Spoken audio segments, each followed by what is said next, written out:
Yes, all right. So this video is in the algorithm, of course, and I keep seeing it popping up. And I'm not a big fan of this lady because she's too much of a guru in the public eye. But but whatever. I mean, it is what it is, or whatever. But she does go into some interesting stuff about narcissism. And that's what a lot of this is about. My storyboard has to go into narcissism. And so before we get into this, I want to say some things about narcissism. The tricky thing about narcissism is that we all kind of have narcissistic traits. And that's where I get kind of a little suspicious about the subject of narcissism, especially when you have people that are presenting themselves as experts, because they're experts on narcissism always try to portray themselves as though they do not have narcissistic tendencies. And when in reality, people in general, that's the human condition. Narcissism is part of the human condition. So we all have narcissistic traits, and so it's really easy to apply narcissistic traits to any and everybody we want, because everybody displays them at different levels. And by going into this video, you'll see. But that's the thing, like, she doesn't ever point this stuff out because she, because these people like this are their part of their agenda is to display themselves as an expert, and so an expert can never admit their own narcissistic things. And so I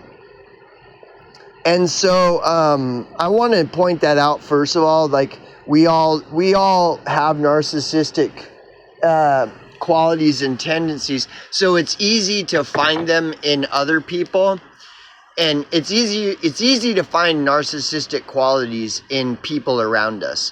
What's more difficult is to find them within ourselves, and that's because people are just conditioned to look at the faults of others but not acknowledge those same faults within themselves. And this has been one of the very tricky things about this event that I'm trying to storyboard, is because, like I've talked about mirrors, when I went into the whole shadow archetype thing, and mirrors, where someone else's narcissism, if I'm being honest with myself and I'm being introspective and self-aware, I can find those things within myself. So when encountering a fucking full-blown narcissist, the lines get blurred as to who's who here, like who is the problem person. And a full-blown narcissist can easily accuse anyone around them of being a narcissist, because everyone has narcissistic traits. But there's a difference between a person who has narcissistic traits and a person who's a full-blown fucking narcissist. And so this is where the whole subject of narcissism gets really tricky. But despite that, I want to go into this video, so let's jump into it. These archetypes and types of narcissism. I think it's worthwhile to go through some of them, and you've outlined them in the book and written about it previously. Can you walk us through? Yeah, so the most classical form of narcissism that we most often think about is grandiose narcissism. And the grandiose narcissistic person is almost like our armchair textbook definition. All right, I apologize. I'm going to rewind this. There are these archetypes and types of narcissism. And I think it's worthwhile to go through some of them. And you've outlined them in your book and written about it previously. Can you walk us through those? Yeah, so the most classical form of narcissism that we most often think about is grandiose narcissism. And the grandiose narcissistic person is almost like our armchair textbook definition. Arrogant, pretentious, preening.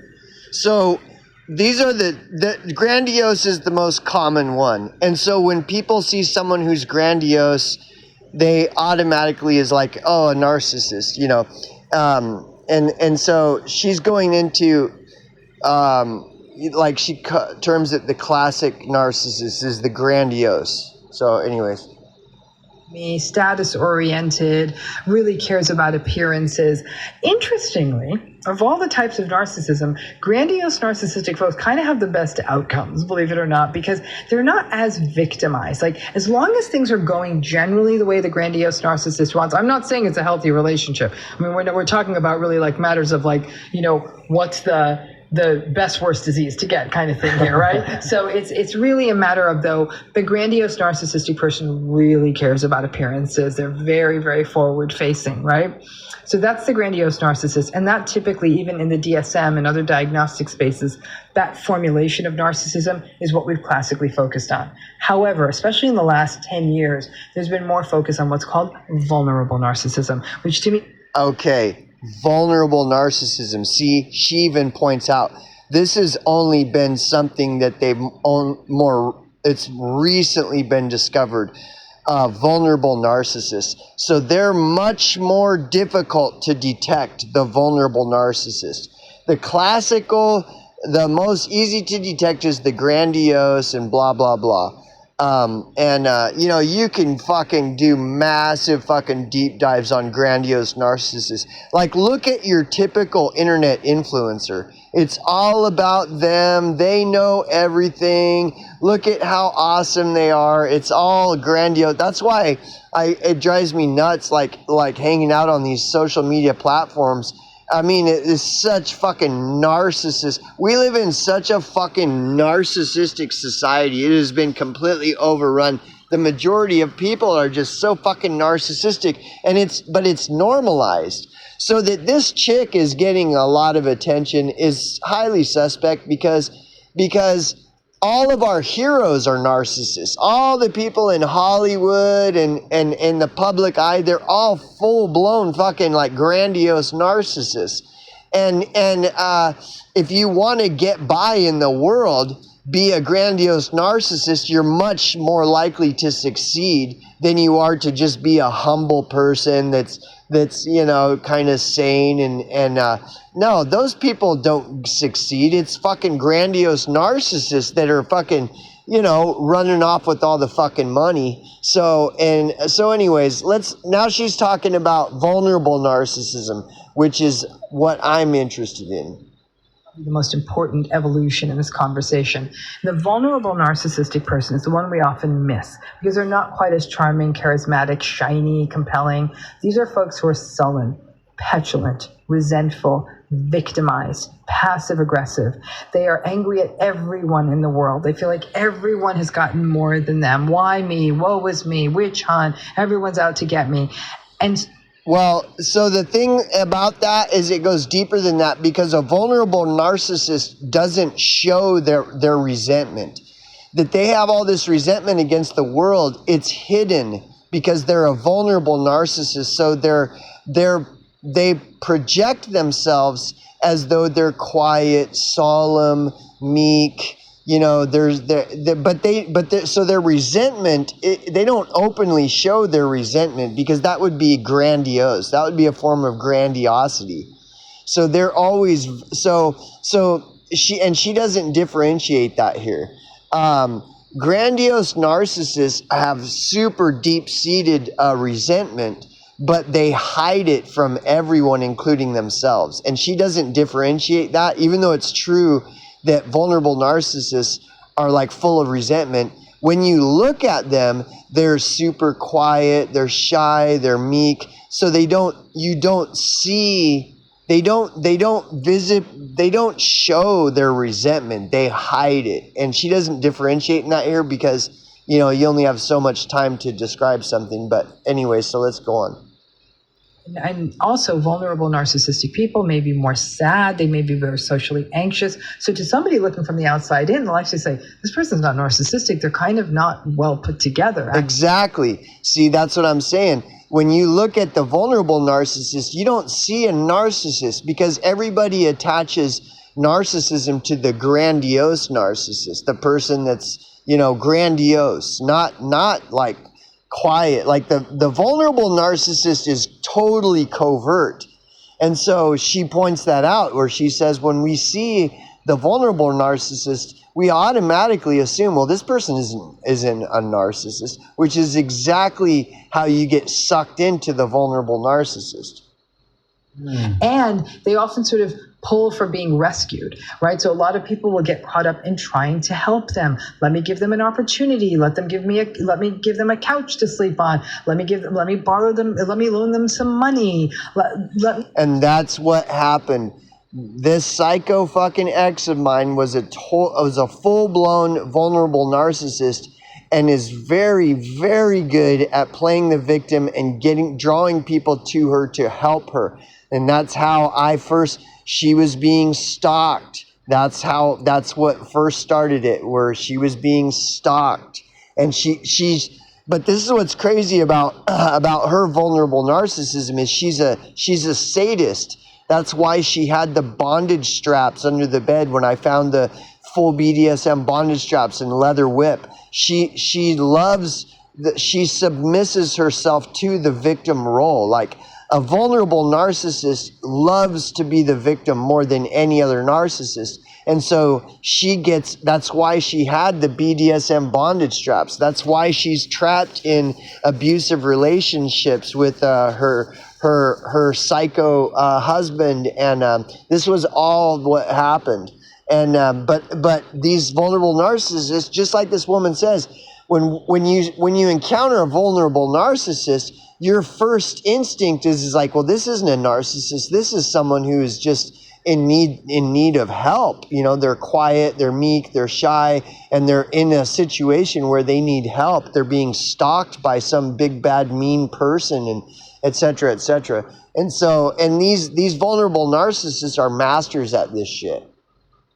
Help them. And then it becomes like this, literally a vortex, a black hole to which you could just keep putting more and more, and it's never enough. And they sort of remain frozen in time and space, no matter how much resource, time, support, encouragement you give them.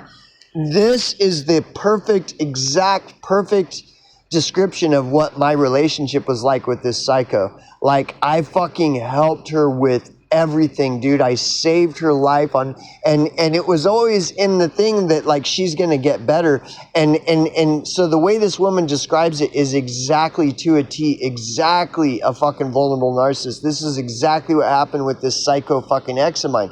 Like, it's frozen in time. It's just like nothing. And the more, it didn't matter what I did. It was like I was babysitting a fucking child, and this went on for 3 years. And it wasn't till towards the end when I started, like, realizing I can't do this anymore, and she caught on that I wasn't going to be doing this anymore. Then that's when the demon came out of nowhere.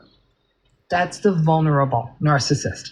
Now, grandiose and vulnerable narcissism are sort of like these kind of these complementary structures. Okay, when she gets into this is what's interesting, because I see she's right in this too, where she's going to talk about how even though you have grandiose narcissists and then you have vulnerable narcissists, like, if a grandiose narcissist isn't getting their way, then they'll start playing the vulnerable narcissist role, and vice versa.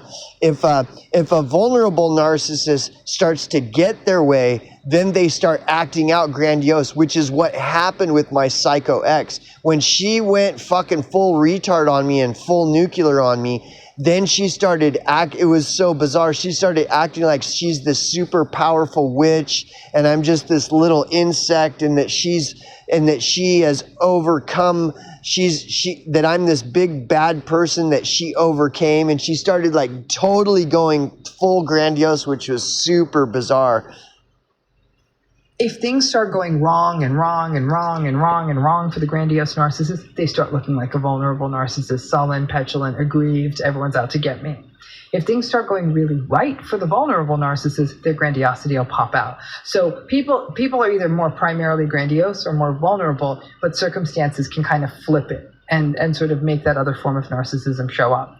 The next form of narcissism... Could I insert one thing please, there just to clarify? Mm-hmm. One of the things that I heard you share previously is that vulnerable narcissist, even though we talked about women being the brunt of most of the narcissistic behavior, the receiving... See, that's the thing where this whole narcissist rabbit hole is bullshit. I don't know if you picked up on that, but basically what he just said is that men are narcissists, and that women, it's common that men are narcissists, and it's uncommon that women are, which is total fucking bullshit.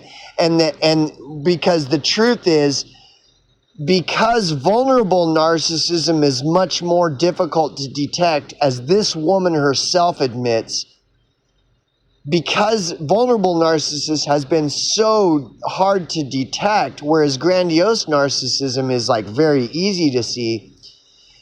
Women are vulnerable narcissists. Women are always playing the victim, that everything is, it's a patriarchy, women are always picked on. So women can way more easily get away with narcissism than men, but they continue this conversation as though men are commonly narcissists, whereas women is very uncommon, which is total bullshit, bro. Like, that's where I get frustrated with all this all these experts on narcissism. So let's listen to this bullshit.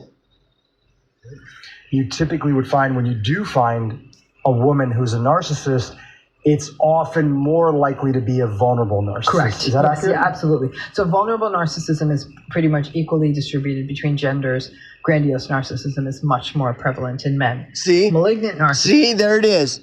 So she says vulnerable narcissists are about the same with men and women, but but grandiose narcissists is all men. So she just said right there that men are more often narcissists than women, and that is such a pile of shit. Like, talk about propaganda. This just feeds into feminist propaganda, and then people wonder why I'm political. I'm not political. It's all this political shit being shoved down everybody's throat, trying to make people believe that men are more often narcissists than women. That is such a pile of horseshit. And here she is trying to continue propagating that pile of horseshit to protect women. And again, she herself admits vulnerable narcissism is harder to detect than grandiose. And she admits that vulnerable narcissism, that when women are narcissists, it's way more often that they're vulnerable than they are grandiose. But the thing is, dude, if you're not paying attention to this whole thing with narcissism, including this conversation right here, they're running fucking cover for women. Women are fucking evil, dude. Where we're talking about that more severe narcissism. We may still see some of the charm and the charisma, but we can also see a callousness at this point, right? There is a lot of vindictiveness in the malignant narcissist. There is the willingness to take advantage of people's vulnerabilities, isolate another person. So the charm is really... That's one thing, to isolate their victim. This is exactly, dude, this is what this whole conspiracy against me in the event was about. Isolating me, making me look like an arsonist, making me look like I'm a big bad guy that destroyed her RV, that I do drugs and alcohol, and putting me in a position, a fight or flight position, where the flight option would have been for me to just go be homeless and disappear and avoid being the next person they find dead out in the desert. And so isolation is a big thing that narcissists love to do with their victims, is isolate them, which was the whole fucking point of the whole event and everything was, and to isolate me. And this is how people get away with murder, by isolating their victims and shit. Kind of short-lived and not nearly as shiny as it is with the grandiose narcissistic person. Malignant narcissistic people will be very controlling. And the way that might even show up in an intimate relationship is they may be intently focused on someone else. Like, I want to spend all my time with you. Why do you want to spend time with your friends? Aren't you into me? They might do things like buy them a phone as a gift, which is a way they can track them. I always tell young people, don't ever accept a device or a phone as a gift from someone you're in an intimate relationship with. It's very dangerous. You maintain your own phone accounts and your own devices, always, until you are so certain that this is a safe relationship. But that seems like a generous gift. gift you could get from someone, right? So it's those kinds of things that a malignant narcissistic person would do. Those relationships can get dangerous, and of all the forms of narcissistic relationships, physical violence and aggression is going to be most likely to show up in a malignant narcissistic relationship, and then secondarily in a vulnerable. One thing too I want to add is a vulnerable narcissist can bring out the worst in a regular person. So someone who isn't suffering like a lot like chronic narcissism and stuff, if they're around a vulnerable narcissist, the vulnerable narcissist can fucking gaslight a person into aggression, where they get it, where it becomes so intolerable. The vulnerable narcissist behavior is so intolerable that it creates aggression in their partner, even though their partner isn't or may not be narcissist and all this. And so then it flips the role. It makes the partner look like the narcissist and shit, when it's, as the vulnerable narcissist continues to just be quiet and meek and shy and kind of, solemn and stuff. And their partner, who's not a fucking full-blown narcissist, is like getting fucking gaslit and becomes the aggressor, where they're getting pissed off, like, what the fuck? And then it just creates that mirror effect of like, who's the narcissist in this situation. And women, I'm telling you what, narcissistic relationship. Then we get to some interesting forms of narcissism, most pointedly, the communal narcissist. The communal narcissistic person is I call them sort of the shirt off your back narcissist. These are the people who seem generous. They seem like they're humanitarian. They seem like they're trying to save the world. They're out there putting out their message, and that's how they get their validation. So one would say, well, there's probably no such thing as human altruism. Isn't anyone trying to do good in the world, trying to do it for some validation? That's usually not the primary motivation. And the reason we know this is, if a communal narcissist isn't getting lots of cheers and congratulations and you're so great and you're the best, they will get quite angry. Mm-hmm. And they will usually take that anger out at family members, again, those people in their inner circle. So lots of people will look at even a celebrity seeming like, humanitarian, and then someday we'll see the leaks of people saying, oh my gosh, this was the most nightmarish thing I've ever worked on. Or their families will say, it was so hard because we couldn't even get support. Everyone said, our dad was the hometown hero and built a little league field, and yet we were all suffering with this really cruel person at home. That's the communal narcissist. At the highest, most severe end of a communal narcissist, we're seeing someone who looks more like a cult leader. At the more mild end of the communal narcissist, we're looking at that kind of really cruel PTA mom who's going to run everyone into the ground doing that, right? Then we have the self-right. Because in their eyes, the ends. So I can relate with some of this, because I am more that type of person. And this is why I was saying earlier, like, we all have narcissistic traits, man. Like, and that's what she doesn't like to talk about, that, because then that's where,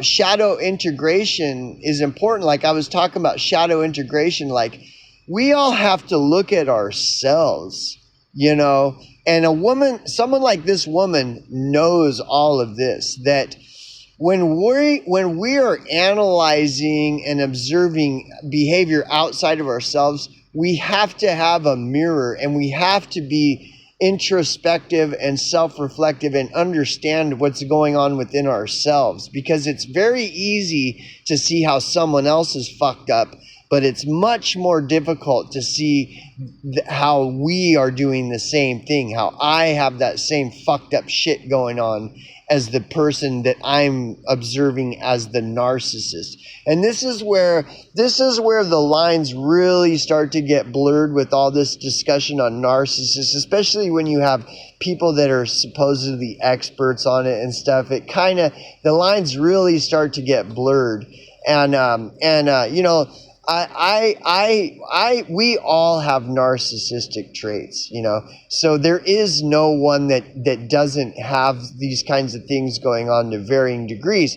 But and that's why, again, why I emphasize the shadow integration and how shadow integration relates with this whole storyboard, this whole story, because, you know, and that's what happens when we encounter psychopaths and narcissists.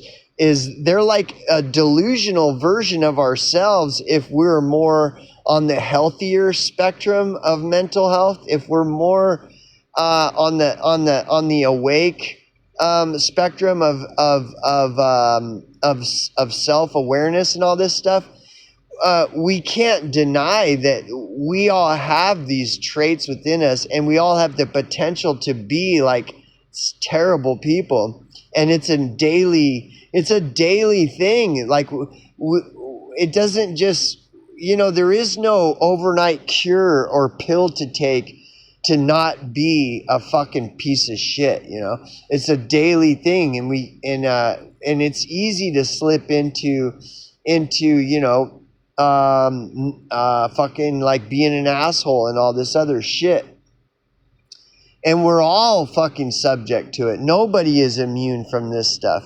And that's where I get suspicious, where these people that are presented as experts and shit. And so she says a lot of good stuff, man. But like when it starts to get into female narcissism, of course she is going to talk about how men are narcissists more than women, which is total fucking bullshit, especially as she herself admits that vulnerable narcissism is a new thing that's just starting to get discovered. And dude, when you start, I mean, it's ridiculous when, dude, women are just as bad as men. And this idea that women like her are pushing that men are narcissists more than women is total fucking bullshit. Justify the means? But no, because in their eyes, they need to be validated. Okay, and this is a it. great way. This is a really great way to get validated. And so like social media really blew the communal narcissist kind of up, because look at, I'm rescuing the animals on the beach. Oh, social media is pure narcissism. It's all about nothing but pure fucking narcissism. Tuesday is Elephant Rescue Day, and it's like everything is something with them, and like, look at me, I'm so great, I'm rescuing the world. And they'll often get to be quite judgmental of others, like, well, have you done your volunteering this week? And you're thinking, lady, I'm not even able to get into bed before 10 o'clock. And like, well, I make time for other people. So it's all about them being validated and yet having run into some of those PTA mothers, very controlling, very invalidating, almost very cruel. And yet everything's like, I'm doing it for the kids. I'm like, doing what for the kids? Invalidating and destroying the souls of the other mothers? Seems like not a great... Yeah, like do it for the children and the sex trafficking and shit. Do it. Then we have the self-righteous narcissist. The self-righteous narcissist, actually back in the day, that was a personality style called the anancastic style. It's like an obsessive compulsive style, not like OCD obsessive compulsive, but like obsessive in terms of obsessive with regard to detail, morality. These are often people who are very workaholic. They are judgmental. They are... See, as she starts to get into this section where she deviates from the grandiose and the vulnerable and starts to go into more depth on these more complicated, complex forms of narcissism. First of all, it starts to overcomplicate it, where to me it's like easy. It's better just to keep things simple. And when you start overcomplicating it, where vulnerable narcissism overlaps with grandiose, and then those two overlap with malignant narcissism, and then those overlap with communal narcissism, and now we're getting into another, right? It's better to just keep things simple. I think simple is usually better. Not that, I mean, I think that it's like, it's not a waste of time to go into this stuff. Though when she starts deviating from like the more simple, just like grandiose versus vulnerable narcissism, and starts getting into these more complex things, it really opens up the floodgates where you start looking at everybody. Dude, everybody's narcissist. Like, hang around on these platforms like BitChute and YouTube and stuff, and even just watching her, you start questioning, look at, is this chick a narcissist? I mean, look at her running cover for women, trying to prop up this bullshit that men are narcissists more than women. Like, that's narcissistic. And then you start looking at everything about social media, Facebook, BitChute, YouTube, Rumble, like it's full on fucking narcissism. And the more she goes into depth on the complexities of narcissism, you start to see, like, dude, everybody's a fucking narcissist. Then when you consider shadow integration, where a person starts looking at themselves, well, in the shadow is the narcissistic tendencies within us. We start looking at our own. That's what shadow integration is looking at myself. Am I a communal narcissist? Because I like to, inject homelessness into these subjects and stuff. And am I doing the same? And we are. That's why shadow integration is important. Always looking at myself, but it gets super, super complex. And really, when you start looking at all this, you start to feel alone. Like, look, everybody's a narcissist. Who isn't? Try to find someone that isn't a narcissist when applying these standards that she's outlining here, where, who is it? I show me a person that isn't a narcissist, and I'll show you a fucking narcissist. Again, look at how this woman runs cover for women, trying to prop up this bullshit of how men are narcissists more than women are. That is total bullshit. And ironically, it just happens to come from her. And she is one of these so-called experts, air quote, experts on narcissism. And it's just coincidental that she is informing all of us that men are narcissists more than women. It starts to get really, really ridiculous, and the lines start to get blurred, and it starts to become super over complex and stuff, and I don't know, it just goes crazy. Very stingy with money. They're punitive. They're cold. They often live very, very, very rigidly, obsessively ordered lives, like everything just so. And if anyone messes with their schedule, listen, if somebody wants to get up in the 4 a.m. and drink goat milk with kale, you do you. You let me keep sleeping, and don't judge me for not. But these are the folks who will shame other people. Well, I live better than you. I am better than you. And they're the folks who'll say, if dinner's at 6 and someone... There it is. I am better than you. So that defines a narcissist? Someone who thinks they're better than other people? Oh, this is a wonderful barometer. Now let's look at all the discussion all over online. Everybody's claiming they're better than somebody. And homeless are the easiest targets. Those are the scapegoats of, like, look, I'm better than those homeless people. Everybody's claiming they're better than other people. I'm better than those sheeple. I'm better than those NPCs. I'm better than those liberals. I'm better than those stupid people that vote. Like, everybody's trying to and claiming that they're better. Tell me, where is the person that isn't a fucking narcissist? Do they even exist? Maybe the Bible was right when it says there is none that is good, no, not one. Look at all these narcissists everywhere claiming that they're better than the Jews. Oh, those evil Jews. Oh, those evil homeless people. Oh, those evil rich people. Oh, those evil voters. There's always, again, I love that phrase where it's like, look around you.